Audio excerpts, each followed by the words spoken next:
L'année 2019, nous avons pris les fonctions au ministère des Finances avec un niveau de déficit extrêmement criant qui nous a poussé à mener une politique de rigueur extrême.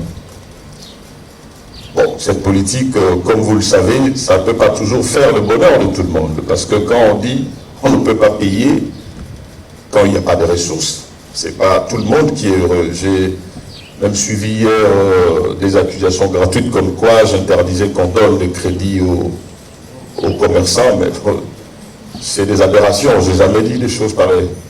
On ne peut pas sortir du BCECO et se comporter en moins professionnel. Ça ne peut pas se faire. On peut nous accuser sur d'autres chapitres, pas sur les chapitres professionnalisme.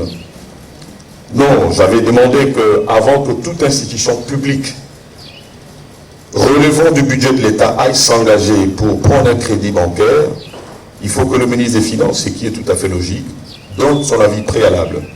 Je n'ai pas dit qu'ils ne peuvent pas s'engager, mais je dis que le ministère doit donner un avis préalable. Et ce n'est pas ce qui a été travesti dans la presse hier. Mais bon, qu'à cela ne tienne, nous allons continuer à servir le pays avec abnégation, avec vous, parce que les ressources doivent être bien affectées.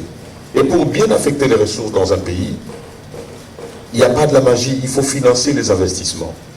Les routes, les écoles, les centres de santé. Il n'y a pas de magie.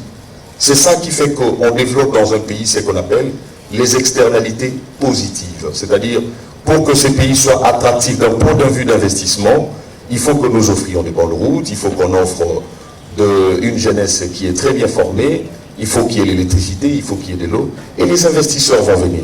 Ce n'est pas les discours qui vont amener les investisseurs, c'est plutôt ces externalités positives qui vont amener les investisseurs. Et donc, les peu de ressources que nous glanons, nous pensons qu'il faut les affecter au projet de développement de ces pays.